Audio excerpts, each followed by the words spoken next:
Einstein said, I never think about the future. It comes soon enough. And he was right, of course. So today, I'm here to ask you to think of how the future is happening now. Over the past 200 years, the world has experienced two major waves of innovation. First, the Industrial Revolution brought us machines and factories, railways, electricity, air travel. And our lives have never been the same. Then, the Internet Revolution brought us computing power, data networks, unprecedented access to information and communication. And our lives have never been the same. Now we are experiencing another metamorphic change, the industrial internet. It brings together intelligent machines, advanced analytics, and the creativity of people at work. It's the marriage of minds and machines. And our lives will never be the same.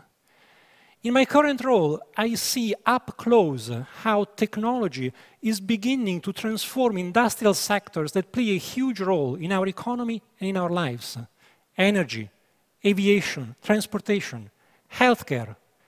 For an economist, this is highly unusual. And it's extremely exciting because this is a transformation as powerful as the Industrial Revolution and more. And before the Industrial Revolution, there was no economic growth to speak of. So what is this industrial internet? Industrial machines are being equipped with a growing number of electronic sensors that allow them to see, hear, feel a lot more than ever before, generating prodigious amounts of data. Increasingly sophisticated analytics then sift through the data, providing insights that allow us to operate the machines in entirely new ways, a lot more efficiently. And not just individual machines, but fleets of locomotives, airplanes, entire systems like power grids, hospitals. It is asset optimization and system optimization. Of course, electronic sensors have been around for some time, but something has changed. A sharp decline in the cost of sensors and, thanks to advances in cloud computing, a rapid decrease in the cost of storing and processing data. So we are moving to a world where the machines we work with are not just intelligent, they are brilliant. They are self-aware, they are predictive, reactive, and social. It's jet engines, locomotives, gas turbines, medical devices, communicating seamlessly with each other and with us.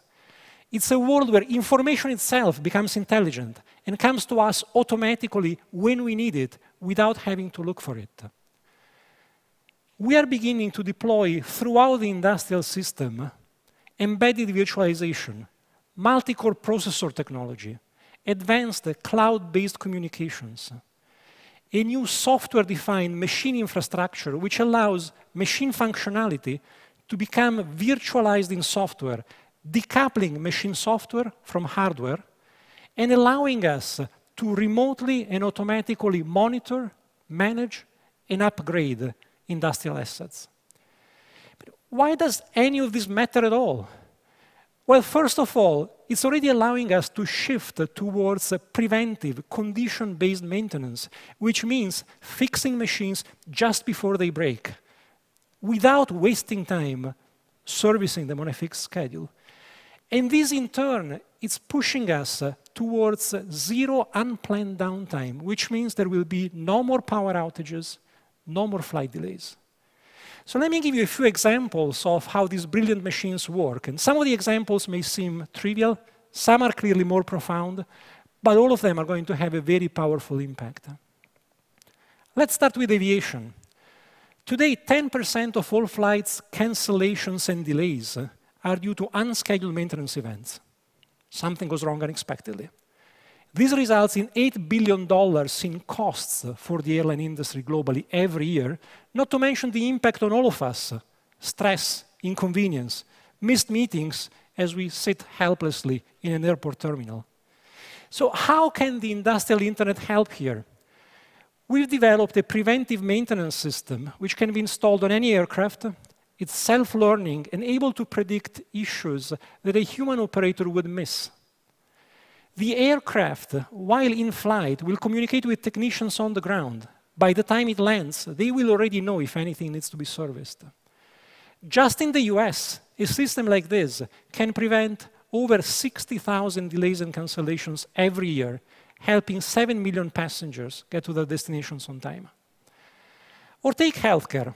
Today, nurses spend an average of 21 minutes per shift looking for medical equipment. It seems trivial, but it's less time spent caring for patients. St. Luke's Medical Center in Houston, Texas, which has deployed industrial internet technology to electronically monitor and connect patients, staff, and medical equipment, has reduced bed turnaround times by nearly 1 hour. If you need surgery, 1 hour matters. And it means more patients can be treated, more lives can be saved. Another medical center in Washington State is piloting an application that allows medical images from CT scanners and MRIs to be analyzed in the cloud, developing better analytics at a lower cost. Imagine a patient who has suffered a severe trauma and needs the attention of several specialists, a neurologist, a cardiologist, an orthopedic surgeon. If all of them can have instantaneous and simultaneous access to scans and images as they are taken, they will be able to deliver better healthcare faster. So all this translates into better health outcomes, but it can also deliver substantial economic benefits. Just a 1% reduction in existing inefficiencies could yield savings of over $60 billion to the healthcare industry worldwide. And that is just a drop in the sea compared to what we need to do to make healthcare affordable on a sustainable basis. Similar advances are happening in energy, including renewable energy. Wind farms equipped with new remote monitorings and diagnostics that allow wind turbines to talk to each other and adjust the pitch of their blades in a coordinated way, depending on how the wind is blowing, can now produce electricity at a cost of less than 5 cents per kilowatt hour. 10 years ago, that cost was 30 cents, 6 times as much. The list goes on, and it will grow fast, because industrial data are now growing exponentially. By 2020, they will account for over 50% of all digital information. But this is not just about data, so let me switch gears and tell you how this is impacting already the jobs we do every day, because this new wave of innovation is bringing about new tools and applications that will allow us to collaborate in a smarter and faster way, making our jobs not just more efficient, but more rewarding. Imagine a field engineer arriving at the wind farm with a handheld device telling her which turbines need servicing. She already has all the spare parts because the problems were diagnosed in advance. And if she faces an unexpected issue, the same handheld device will allow her to communicate with colleagues at the service center, let them see what she sees, transmit data that they can run through diagnostics. And they can stream videos that will guide her step by step through whatever complex procedure is needed to get the machines back up and running. And their interaction gets documented and stored in a searchable database. Let's stop and think about this for a minute, because this is a very important point. This new wave of innovation is fundamentally changing the way we work. And I know that many of you will be concerned about the impact that innovation might have on jobs. Unemployment is already high, and there is always a fear that innovation will destroy jobs. And innovation is disruptive. But let me stress 2 things here. First, we've already lived through mechanization of agriculture, automation of industry, and employment has gone up.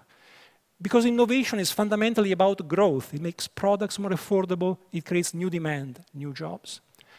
Second, there is a concern that in the future there will only be room for engineers, data scientists, and other highly specialized workers. And believe me, as an economist, I'm also scared.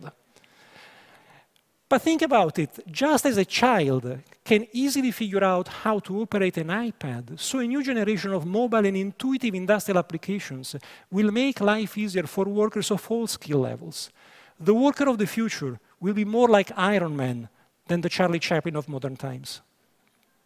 And to be sure, new high-skill jobs will be created. Mechanical digital engineers who understand both the machines and the data. Managers who understand their industry and the analytics and can reorganize the business to take full advantage of the technology. But now, let's take a step back. Let's look at the big picture.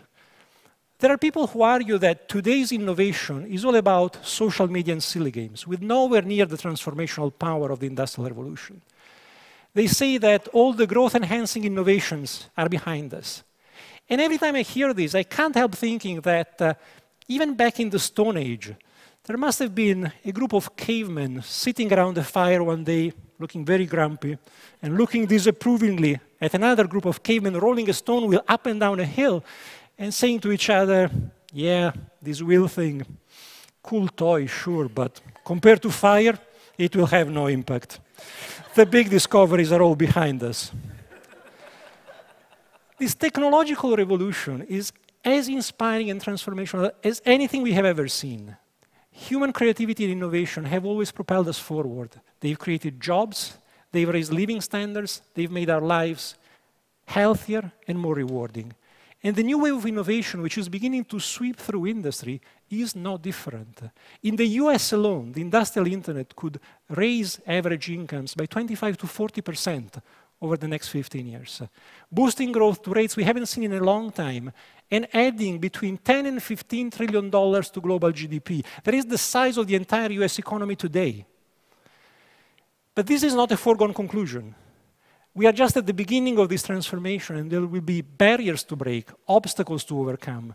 We will need to invest in the new technologies. We will need to adapt organizations and managerial practices. We will need a robust cybersecurity approach that protects sensitive information and intellectual property and safeguards critical infrastructure from cyber attacks. And the education system will need to evolve to ensure students are equipped with the right skills. It's not going to be easy, but it is going to be worth it. The economic challenges facing us are hard.